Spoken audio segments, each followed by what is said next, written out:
Hi children, fifth class పిల్లలందరికీ కూడా very good morning నాన్న. మనము నిన్న 4-5 క్వశ్చన్స్ నేర్చుకున్నాం కదా నాన్న లాస్ట్ క్లాస్లో. సో మీరందరూ కూడా నీట్గా రాసి వచ్చేంత వరకు చదివారని అనుకుంటున్నాను నాన్న. సో ఈరోజు చూడండి, మన సెకండ్ లెసన్లో last topic, let's have fun.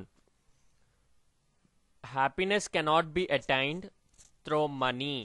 Do you agree with write a few lines on it. అంటే మనకి డబ్బు ఉన్నంత మాత్రాన హ్యాపీనెస్ అనేది ఉండదు, దానికి మీరు అగ్రీ చేస్తారా? అయితే 2 లైన్లు రాయమంటున్నాడు. Yes, happiness cannot be attained తో మనీ ఉండటం వల్ల మనకి సంతోషం అనేది ఉండదు. It give only comforts. మనకి ఏం చేస్తుందన్నా, మనకి కావాల్సిన అవసరాలని మాత్రమే డబ్బు అనేది తీరుస్తుంది. It cannot drive your depression. అంటే మన బాధల్ని కానీ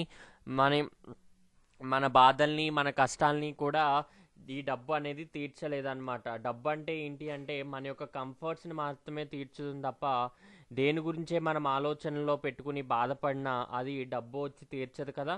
ఒక మంచి మాట సహాయం చేస్తేనే మనకి ఆ బాధ అనేది తీరుతుంది. ఒక మనిషి వచ్చి మనల్ని ఓదార్చటం అంటారు. సో అలా ఎప్పుడైనా మనకి మంచి మనుషుల మధ్యలో ఉంటే మనకి ఏ బాధ ఉండదు. సో డబ్బు మన అవసరాల వరకు మాత్రమే.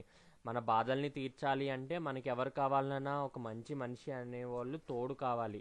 సో మీరు ఈ 2 లైన్స్ కూడా మీ మెటీరియల్లో రాసి ఒకసారి సెకండ్ లెసన్ మొత్తాన్ని కూడా రీకాల్ చేసుకున్నా, మీనింగ్స్ కానీ క్వశ్చన్ అండ్ ఆన్సర్స్ అన్నిటినీ కూడా. ఓకేనా పిల్లలు? సో నేను మళ్ళీ మీకు మండే క్లాస్లో కొత్త లెసన్ అనేది స్టార్ట్ చేయడం జరుగుతుంది. ఓకేనా? Thank you.